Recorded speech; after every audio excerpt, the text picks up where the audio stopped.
Hello student, स्वागत है आपका हमारे यूट्यूब चैनल मैथ न्यूज में। कक्षा 12 गणित में इस समय हम लोग 13वां चैप्टर शुरू करने जा रहे हैं भाई, जिसका नाम है प्रायिकता, प्रोबेबिलिटी।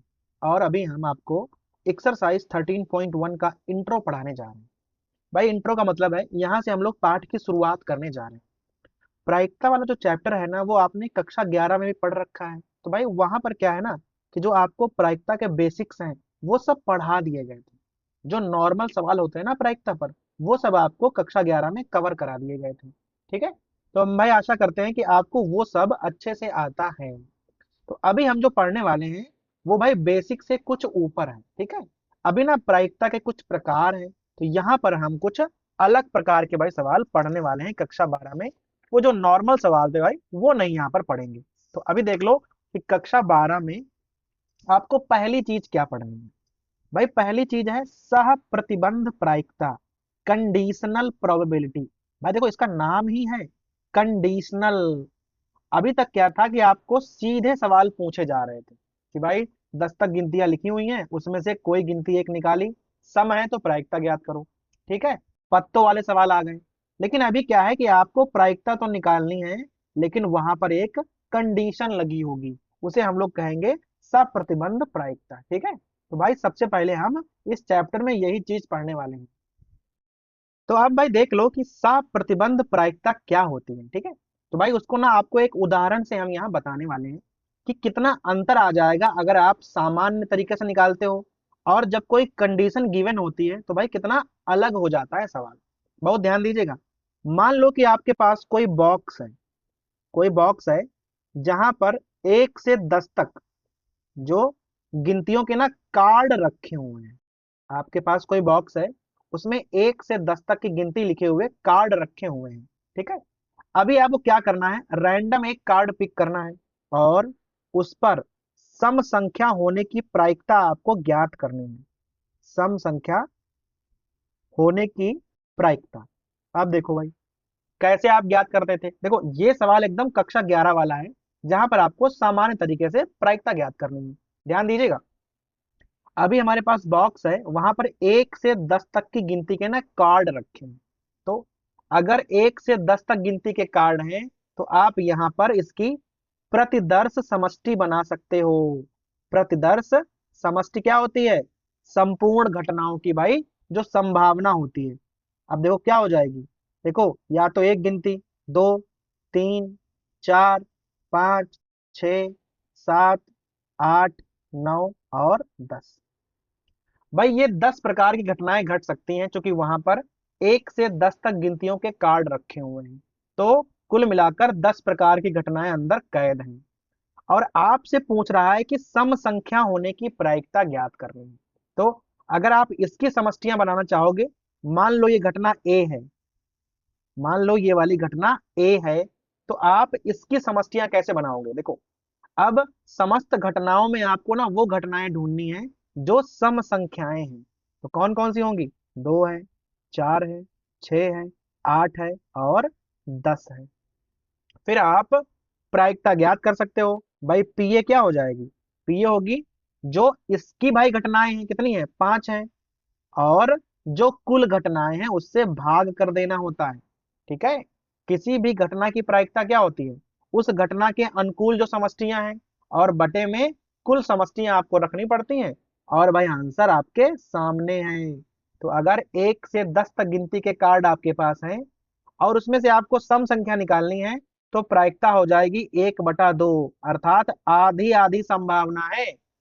आधे चांस हैं कि सम निकलेगा और आधे चांस हैं कि विषम निकलेगा, क्योंकि भाई गिनतियां तो दो ही होती हैं, या तो सम होंगी या विषम होंगी। तो ये एकदम सवाल कक्षा 11 की तरह है। यहाँ पर अभी तक कोई कंडीशन लागू नहीं हुई थी, डायरेक्ट सवाल था कि भाई 10 तक के कार्ड पड़े हुए हैं, सम संख्या निकालने की हमें प्रायिकता निकालनी है। तो हमने पहले क्या किया कि संपूर्ण समष्टियां लिख दी, फिर जो आपकी घटना होने वाली है ना, उसकी हमने समष्टियां लिखी और सीधा हमने प्रायिकता निकाल दी। लेकिन अगर यहीं पर हमें एक कंडीशन जोड़ दें कि सम संख्या होने की प्रायिकता तो हमें निकालनी है, लेकिन एक घटना बी यहां हम जोड़े दे रहे हैं, और ये घटना क्या है, जबकि ज्ञात हो कि जो कार्ड पर गिनती निकली है ना, जो कार्ड संख्या है वो 3 से अधिक है। अब देखना, एक हमने यहाँ पर कंडीशन जोड़ दी है, तो अभी इसको ना बहुत ध्यान से आप देखिएगा तभी समझ में आएगा। बॉक्स वही है, गिनतियां 1 से 10 तक के कार्ड अंदर पड़े हुए हैं। आपको प्रायिकता भी वही निकालनी है कि सम संख्या होने की प्रायिकता ज्ञात करनी है, लेकिन हमने एक कंडीशन जोड़ दी है कि जबकि हमें ये मालूम है कि जो आप कार्ड निकालोगे ना उसमें संख्या 3 से अधिक ही आएगी। ये बात हमने यहाँ पर जोड़ दी है। तो अभी क्या होगा ना, जो आपकी कुल समष्टियां है ना ये कम पड़ जाएंगी, क्योंकि भाई यहाँ पर क्या था कि आप फ्रीली निकाल पा रहे हो। आपको पता है कि जो हम कार्ड निकालेंगे वो 1 से 10 तक का कुछ भी हो सकता है। तो यहाँ पर कुल जो समष्टि है वो 10 है, लेकिन जैसे ही ये कंडीशन अंदर घुसी ना, तो यहाँ लिखा है कि आप कोई भी कार्ड निकालोगे तो कार्ड संख्या जो है वो 3 से अधिक होगी। तो यहाँ पर क्या है, ये जो घटना है ये नई आ गई, 3 से अधिक वाली। तो 4, 5, 6, 7, 8, 9, 10। तो अभी जो आपके पास कुल समष्टियां कितनी थी भाई, यहाँ पर 10 थी ना, लेकिन जैसे ही ये घटना ने एंट्री ली है तो कुल समष्टियां कितनी हो गई, 7। 1, 2, 3, 4, 5, 6, 7। क्योंकि उसने कह दिया है कि कोई भी आप कार्ड निकालोगे गिनती 3 से अधिक आएगी। ये बात आपको पहले से ही मालूम है और आपको निकालना है सम संख्या होने की प्रायिकता। क्लियर हो रहा है? तो अभी क्या करना पड़ेगा आपको, कुल घटनाएं इतनी नहीं है, अब कुल घटनाएं केवल इतनी हैं। ठीक है, तो अभी क्या है ना, अभी ए आपको अलग से निकालना पड़ेगा। भाई कुल घटनाएं इतनी है ना, अब इसमें छांटो कि ए घटना कितनी बार हो रही है, और ए क्या है, ए है सम संख्या होने की प्रायिकता। इसमें संख्याएं कितनी सम है, देखना, 4, 6, 8, 10। देखा अब मामला कितना बदल गया है। यहाँ पर कुल घटनाएं 10 थीं और अनुकूल घटनाएं 5 थीं, लेकिन यहाँ पर कुल घटनाएं 7 हैं और अनुकूल घटनाएं केवल 4 हैं। तो अगर आप यहां पर प्रायिकता निकालोगे तो आंसर आ जाएगा 4/7। तो आंसर वही है कि सम संख्या होने की प्रायिकता आपको ज्ञात करनी है। तो हमने निकाल दी सम संख्या ज्ञात करने की प्रायिकता, लेकिन एक कंडीशन जोड़ दी हमने कि अगर आप कोई भी कार्ड निकालोगे ना तो उस पर जो गिनती आएगी वो 3 से अधिक ही आएगी। ये हमने एक कंडीशन जोड़ दी। तो अभी जो ये प्रोबेबिलिटी है ना, ये कंडीशनल प्रोबेबिलिटी, प्रतिबंध प्रायिकता है। अब आप इसको लिखोगे कैसे, ठीक है, और इसके सवाल लगाओगे कैसे, अब इस पे हम बात करने वाले हैं। देखो, नियम ये होता है कि आपने ए की प्रायिकता निकाली, ए की प्रायिकता निकाली ना, ठीक है, भाई आपको ए निकालना था ना, और आपको बी घटना ज्ञात थी। तो नियम ये होता है कि जो आपको निकालना है वो ऊपर रखना होगा और जो आपको ज्ञात करना है वो जाएगा अपॉन में। तो ये आपने पता है क्या निकाला है, ये निकाला है पी ए अपॉन बी। ए जो घटना आप निकालना चाहते हो और बी जो घटना आपको ज्ञात है, तो हो जाएगा P A upon B equal to 4/7 हो जाएगा यहाँ। समझ में आ रहा है? तो ये हो गई आपकी कंडीशनल प्रोबेबिलिटी। अब इसके ना सूत्र भी बदल जाएंगे। अब इसका सूत्र किस प्रकार से बनेगा भाई, आपको यहाँ पर ध्यान देना पड़ेगा बहुत ज्यादा। ठीक है, तो देखना, अभी क्या है ना जो नॉर्मल प्रोबेबिलिटी थी आपने देखा, वहां पर हम लोग बटे में कुल घटनाएं रखते थे 10, लेकिन कंडीशनल वाली में हमने कुल घटनाएं नहीं रखी हैं, क्योंकि घटनाएं कम पड़ गई थी ना। तो हमने बी में, भाई जो बी ज्ञात थी ना, हमने वो अपॉन में रखा है। जो बी है ना वो हमने अपॉन में रखा है। तो सूत्र क्या बनेगा, पी बी कर लो इसको, और ऊपर क्या रखा है आपने, देखो, बी में से हमने ए छांटे हैं ना। भाई पहले क्या था कि हमने टोटल में से ए छांटे थे कि भाई सम संख्याएं कौन कौन सी हैं, पर जैसे ही कंडीशन आपने जोड़ दी तो हमने बी में से ए छांट लिए। बी में से ए छांटे ना, तो ऊपर सूत्र बन जाएगा ए इंटरसेक्शन बी, अर्थात ए और बी में कॉमन क्या है, ए और बी में कॉमन जो है वो ए है आपका। ठीक है, तो सूत्र कुछ इस प्रकार से बनता है। अभी भाई इस सूत्र को हम आपको दोबारा भी निकाल कर बता देंगे, जहां पर आपको हम एक आसान तरीका बताएंगे ये सूत्र किस प्रकार से भाई आता है। फिलहाल आप यहाँ पर इतना सीख जाओ कि कंडीशनल जो प्रोबेबिलिटी है वो इस प्रकार से निकाली जाती है और लिखी जाती है इस प्रकार से, PA/B। जो चीज नीचे रहेगी वो आपको ज्ञात होगी और जो चीज ऊपर रहेगी उसकी आपको प्रायिकता निकालनी है सूत्र में। फिर जो नीचे होता है वो नीचे होता है और दोनों का इंटरसेक्शन ऊपर होता है। ये सूत्र इस प्रकार से याद किया जाता है। क्लियर हो गया है? अब ये सूत्र आया कहाँ से है, थोड़ा उस पर गौर करते हैं। अब बना एक इसी प्रकार का एक और उदाहरण देख लेते हैं। आपके पास मान लो 3 सिक्के हैं, आपके पास 3 फेयर क्वाइंस हैं और भाई तीनों हमको उछालने हैं। तो आप यहाँ पर पहले बनाओ टोटल जो बनेगी हमारी प्रतिदर्श समष्टि। भाई अगर आप 3 सिक्के 3 फेयर क्वाइंस उछालते हो तो टोटल कितनी बनेंगी आपकी समष्टियां, एस बराबर। देखो भाई 3 सिक्के उछालने जा रहे हैं तो मान लो कि तीनों पर एच आ जाए, आ सकता है। 2 पर एच आए, 1 पर टी आए, इसी को थोड़ा घुमा लो, THH कर लो। ऐसे भी तो हो सकता है कि भाई पहले 2 पर आया हो बाद में 2 पर आया हो, या ऐसे भी हो सकता है, या भाई ऐसे भी हो सकता है कि 2 पर टी आया हो 1 पर एच आया हो। तो जरा उसको भी चेक कर लो, इस प्रकार से भी हो सकता है और इस प्रकार से भी हो सकता है और इस प्रकार से भी हो सकता है। या भाई एक चांस और है कि तीनों पर टी आया हो। तो देख लो, 1 2 3 4 5 6 7 8, कुल मिलाकर हमारे पास 8 समष्टियां बनती हैं। कब? जब आप 3 फेयर क्वाइंस को एक साथ उछालते हो तब। क्लियर हो गया यहाँ पर? अब इसमें ही घटनाएं बना देंगे। देखो जो हमारी ई घटना है वो क्या कह रही है कि अगर हम सिक्के उछालें लेकिन न्यूनतम 2 चित आए। ई घटना है वो कह रहा है कि न्यूनतम 2 चित आएंगे, हम ऐसी घटना बना देंगे एक।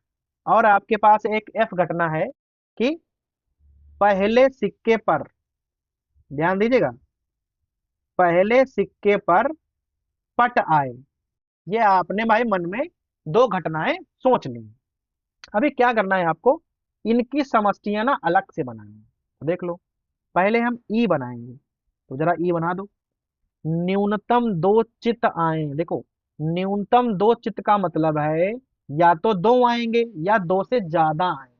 तो पहले आप 2 वाले ले लो। देखो HHT, ठीक है, HTH या THH ऐसे लिखा जा सकता है। फिर ये तो हो गए आपके 2 2 वाले, और उसके अलावा 2 से ज्यादा भी तो आ सकता है। तो शायद तीनों आ गए हों, लेकिन 3 से ज्यादा आएंगे नहीं क्योंकि आपके पास 3 ही क्वाइन है। तो ई घटना बन गई। और अगर आपको बनानी हो एफ घटना, कह रहा है कि पहले सिक्के पर आपको पट लाना है। पहले सिक्के पर केवल बात हो रही है, तो आप पहले सिक्के पर पट ऐसे भी ला सकते हो, पहले सिक्के पर आप पट ऐसे भी ला सकते हो, ठीक है। और भाई पहले सिक्के पर आप इस प्रकार से भी तो पट ला सकते हो, देखो ऐसे ला दिया हमने। और आप चाहो तो तीनों पर पट ला दो, तब भी वो पहले सिक्के पर पट ही माना जाएगा। तो यहाँ पर भी 4 घटनाएं हैं और यहाँ पर भी 4 घटनाएं। तो देखा आपने, आपने 3 सिक्के उछाले तो 8 घटनाएं पैदा हो गई। फिर हमने 2 घटनाएं भाई अपने मन से लिखी हैं यहाँ पर। न्यूनतम 2 चित आए तो हमने उसकी समष्टियां बना दी, पहले सिक्के पर पट आए तो हमने उसकी समष्टियां बना दी, ठीक है। अब अगर आप यहाँ से भाई ले चलो तो कह दे, अगर घटना ई घटने की अगर आप प्रायिकता आपको निकालनी पड़ जाए तो इसकी समष्टियां 4 हैं और टोटल समष्टियां 8 हैं। तो आंसर आ जाएगा 1/2, आधे चांस हैं। ऐसे ही अगर आपसे पूछे कि घटना एफ घटने की प्रायिकता क्या हो जाएगी, तो इसकी भी 4 समष्टियां हैं और टोटल समष्टियां 8 हैं। तो यहाँ पर भी आंसर आ जाएगा 1/2। अगर यहीं पर ई और एफ का हम कह दें जरा आप इंटरसेक्शन निकालो, अर्थात ऐसी घटना बताओ जो दोनों में आती हो। तो भाई देख लो, दोनों में कौन सी चीज हमको दिख रही है, ये वाली दिख रही है, THH, THH। तो यहाँ हो जाएगा THH। ये वो चीज है जो इन दोनों में शामिल है। और अगर आपको निकालना पड़ जाए कि भाई इसकी प्रायिकता क्या होगी, एक घटना है और टोटल घटनाएं होती हैं 8, तो इसका आंसर आ जाएगा 1/8। देखा, अभी तक कितना आसान जा रहा था।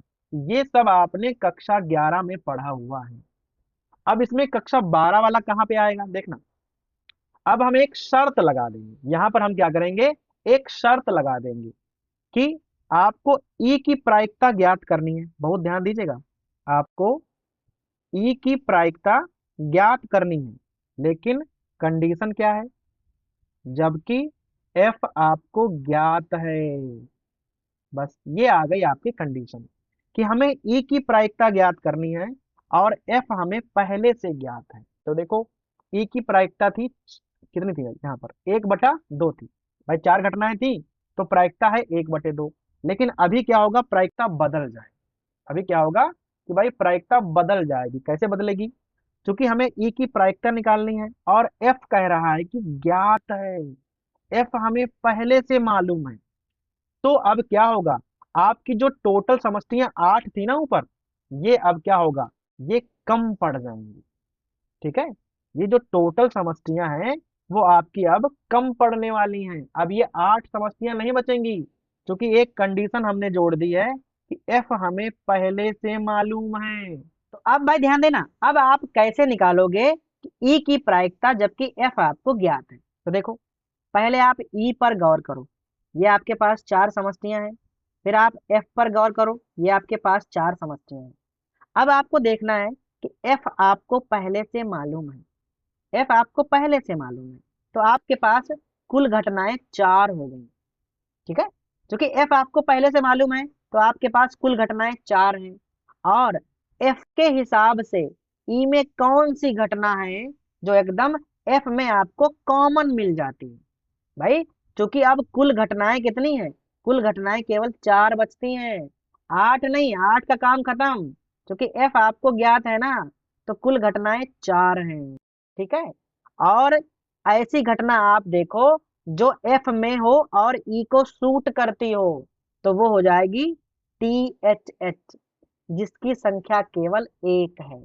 तो अभी अगर आपको ई की प्रायिकता ज्ञात करनी है जबकि एफ ज्ञात है, तो उसे आप इस प्रकार से लिखने वाले हो, इस प्रकार से पी ई अपॉन एफ। कुल घटना 1 है, भाई एक घटना है जो शूट कर रही थी, और एफ में आपके पास 4 घटनाएं हैं। तो देखा उत्तर कितना आ गया, उत्तर आ जाएगा 1/4। समझ में आया। तो जब पहले आपने ई निकाला था तो उत्तर आया था 1/2। क्यों, क्योंकि कुल घटनाएं आपके पास 8 थी, तो 8 में से आपने ई छांट ली। ये आप ई कहाँ से लाए हो, आपने इन 8 में से छांटी हैं ई। लेकिन जैसे ही हमने कंडीशन जोड़ दी कि भाई एफ हमको ना ज्ञात है, तो अभी क्या काम आपका है, आप ई को छांटो, लेकिन एफ से छांटो। तो ऐसी ई की कौन सी घटना है जो आपको एफ में मिल जाएगी, तो केवल एक मिल रही है, वो है टी एच एच। तो प्रायिकता क्या हो जाएगी, पी ई अपॉन एफ बराबर 1/4, क्योंकि एक घटना आपको छांटने पर मिली है और एफ में कुल मिलाकर 4 घटनाएं। तो देखो कैसे प्रायिकता का मान बदल गया। ठीक है, तो देखो आपने ऊपर क्या रखा है, देखो अभी ये सूत्र कहाँ से बन गया, बहुत ध्यान दीजिएगा। जैसे ही आपने पी ई अपॉन एफ निकाला, तो आपने ऊपर क्या रखा, ऊपर वो चीज रखी है जो इन दोनों में कॉमन मिल रही है। और भाई कॉमन का मतलब क्या होता है, कॉमन का मतलब होता है इंटरसेक्शन। और नीचे आपने क्या रखा है, नीचे रखा है 4 घटनाएं, क्योंकि एफ में 4 घटनाएं हैं। तो यहाँ हो जाएगा पी एफ। तो ये सूत्र यहीं से भाई बना हुआ है। अब आप चाहो तो इसका मान इस सूत्र की सहायता से भी निकाल सकते हो। देखो, पी ई इंटरसेक्शन एफ का मान 1/8 हमने ऊपर निकाला हुआ है, पी एफ का मान हम लोगों ने भाई 1/2 ऊपर निकाला हुआ है, 1/8 और बटे 1/2। इसको अगर आप थोड़ा सा सरल कर लो ना, तो आंसर में 1/4 ही तो आएगा। और देख लो, यहाँ पर आपने 1/4 को डायरेक्ट भी निकाला हुआ। तो जो E अपॉन एफ होगी उसका सूत्र क्या बनेगा, P E intersection F upon P F. और इसको भाई हिंदी में कैसे पढ़ना है आपको, देखो पी ई अपॉन एफ का मतलब है आपको एफ घटना ज्ञात है और ई घटना घटने की प्रायिकता निकालनी है। तो जो ज्ञात होती है वो नीचे रहती है और ऊपर रहता है दोनों का इंटरसेक्शन। तो भाई समझ में आ गया। तो ये सवाल हमने आपको बताया है जिसमें 3 सिक्के हमने शामिल किए थे। और एक सवाल जो हमने आपको शुरुआत में बताया था, जहां पर हमने भाई 1 से लेकर 10 तक के कार्ड रखे थे। तो पहले आपको बताई हमने नॉर्मल प्रोबेबिलिटी और फिर हमने बताई आपको कंडीशनल प्रोबेबिलिटी। तो भाई कुछ कुछ तो आपको समझ में आ ही गया होगा कि ये कंडीशनल प्रोबेबिलिटी होती क्या है। ठीक है। तो अभी आपको हम एक उदाहरण और बताने जा रहे हैं, जहां से भाई आपको ना और ज्यादा क्लियर हो जाएगा कि ये होता क्या है। देखो, किताब का ही उदाहरण है भाई, बुक में लगा भी हुआ है। एक परिवार है, वहां 2 बच्चे हैं। देखना, ज्ञात हो कि बच्चों में कम से कम एक बच्चा लड़का है, तो दोनों बच्चों के लड़का होने की प्रायिकता ज्ञात करनी है। ठीक है। तो अभी भाई इस सवाल को हम लोग लगाने वाले हैं। तो देखो, पहले आपके पास एस क्या है। एस ये है कि आपके पास 2 बच्चे हैं परिवार में। फिर भाई क्या है ना कि आपके पास 2 घटनाएं गिवन है। एक घटना को हम लोग ई मान लेंगे, एक को मान लेंगे एफ। देखो, जो ज्ञात होती है उसे आप एफ मान लो। कह रहा है कम से कम, वहां साफ साफ लिखा हुआ है कम से कम एक लड़का है, ये बात आपको ज्ञात है। और प्रायिकता किसकी ज्ञात करनी है, जिसकी प्रायिकता ज्ञात करनी हो उसे आप ई मान लिया करो। तो प्रायिकता ज्ञात करनी है कि दोनों बच्चे लड़के होंगे, इसकी आपको भाई प्रायिकता ज्ञात करनी है। समझ में आ गया। परिवार में 2 बच्चे हैं, ये कुल घटनाएं हैं। आपको एक चीज ज्ञात है कि कम से कम एक लड़का तो जरूर है, तो वो एफ हो गई। जिसकी प्रायिकता निकालनी हो उसे ई मान लिया करो। तो प्रायिकता निकालनी है कि दोनों लड़के होंगे, इसकी आप जरा प्रायिकता बता दो। तो सबसे पहले हम लोग यहाँ समष्टि लिखने वाले हैं। ठीक है। तो जो लड़का होगा उसको बॉय बी लिखेंगे और जो लड़की होगी गर्ल उसको जी लिखेंगे। क्लियर है। देखो, तो भाई कुल समष्टियां कितनी हो जाएंगी, या तो दोनों लड़के हों, या तो भाई दोनों लड़कियां हों। ये हो सकता है, या तो बड़ा लड़का हो छोटी लड़की हो, या बड़ी लड़की हो और छोटा लड़का हो। ये केवल 4 ही संभावनाएं हैं। अगर एक परिवार में 2 बच्चे हैं तो केवल 4 प्रकार की घटनाएं संभव हैं, इसके अलावा और कोई घटना संभव नहीं होगी। फिर ई में आ जाओ। ई में कह रहा है कि दोनों बच्चे लड़के होंगे, तो दोनों बच्चे लड़के होंगे तो केवल एक घटना संभव है, ये वाली। एफ में आ जाओ। एफ में कह रहा है कि कम से कम एक लड़का होगा। कम से कम एक का मतलब है भाई दोनों भी हो सकते हैं और एक तो होगा ही होगा। तो आप उसको इस प्रकार से लिखोगे। देखा आपने, इस प्रकार से भाई हमने तीनों ही घटनाएं आपके सामने रख दी हैं। यहाँ पर 2 बच्चे होंगे तो 4 घटनाएं हो गई। ई में क्या है, दोनों लड़के होंगे तो एक घटना आई। एफ में क्या है, कम से कम एक लड़का है, तो यहाँ पर आ गया 3 घटनाएं। अब बहुत सिंपल देखना, अगर ये एफ ना आपको मालूम होता, मान लो एफ नहीं दिया हुआ है, ई की प्रायिकता क्या हो जाएगी। देखो, एक और कुल घटनाएं हैं 4, तो उत्तर आ जाएगा 1/4। लेकिन अभी है क्या, उसने कह दिया कि एफ जो है वो आपको ज्ञात है। तो जो चीज ज्ञात होती है ना, अब कुल घटनाएं ये हैं, ये वाली कुल घटनाएं नहीं है। यहाँ घटना 1 है, कुल घटनाएं 3 हैं, तो उत्तर कितना आ जाएगा 1/3। लेकिन सवाल को लगाओगे कैसे, इस पे आपको गौर करना है। तो सबसे पहले आप इंटरसेक्शन ढूंढ लिया करो कि दोनों में कॉमन क्या है। दोनों में कॉमन है बी कामा बी कॉमन है, अर्थात एक घटना कॉमन है केवल। ठीक है। फिर आपको निकालना है ई घटना घटने की प्रायिकता, जबकि एफ आपको मालूम है, तो इसे हम लोग इस प्रकार से लिखते हैं। इस प्रकार सूत्र क्या होता है, P E intersection F upon P F. देखा आपने। पहले आप निकाल लो ई इंटरसेक्शन एफ। देखो, एक घटना है, कुल घटनाएं हैं 4। पी एफ, पी एफ में 3 घटनाएं हैं और कुल घटनाएं हैं 4। 4 और 4 कैंसिल हो जाएगा और भाई आपका आंसर क्या आ जाएगा, आंसर आ जाएगा 1/3। तो देखा आपने, अगर आपको एफ ना मालूम होता तो ई की प्रायिकता होती 1/4। क्योंकि एक घटना है, यहाँ चार घटनाएं हैं। लेकिन जैसे ही उसने एक कंडीशन लगा दी कि नहीं नहीं, हमको एक बात तो पहले से मालूम है कि वहां एक लड़का तो पक्का पक्का है, तो क्या हुआ, घटनाएं कम पड़ गईं। अब तीन ही घटनाएं हैं, तो बटे में तीन आ गया। और जो प्रायिकता है वो थोड़ी बढ़ गई।